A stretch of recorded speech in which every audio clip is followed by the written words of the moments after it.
Ask Joe and Jeanne.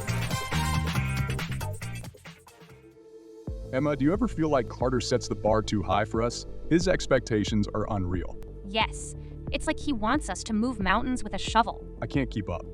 I always feel like I'm going to fail. Me too, Alex. We've set higher goals for this quarter. Let's reach for the stars. More like another galaxy. I feel like a hamster on a wheel, always running, but never getting anywhere. We need to address this. Our well-being is just as important as meeting these goals. Are you guys talking about Carter? Yes.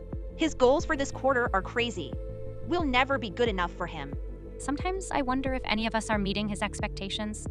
I'm just too afraid to say anything and sound like I'm being lazy or I don't want to do my job. I wish I could talk to someone that could help. I just happen to know someone who could help. Let's Ask Joe and Jeanne. It sounds like Carter's approach is creating serious problems. His team feels like he sets unattainable goals they can't reach, so they're losing confidence. Carter seems to be blaming his team when the goals aren't met, so they're demoralized. And as a result of these things, coupled with Carter's lack of support, his team's individual and collective well-being are suffering. The first problem arises because Carter is setting goals without involving his team. That's not unusual because according to research from Gallup, only about 30% of managers involve their team members in setting goals. But Stephen Covey had it right when he said in his book, Principle-Centered Leadership, involvement is the key to implementing change and increasing commitment. When a manager imposes goals on his team, it leads to compliance and usually complaint, but not commitment. Carter may be thinking, if I set outrageous goals, even if they don't reach them, we'll still perform at a high level. As we're saying, that's a dangerous approach. This leads to Carter's second mistake, casting blame if the goals aren't reached. As the manager, Carter has a significant hand in the attainment of his team's goals. To divest himself from that responsibility is management malpractice. Carter should be consistently working with his team to support them in hitting the goals that have been established.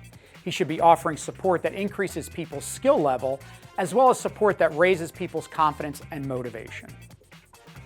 Because it seems like Carter sets goals in a vacuum, offers little to no support, and then is critical when those unrealistic goals aren't met, a sense of doubt permeates the team.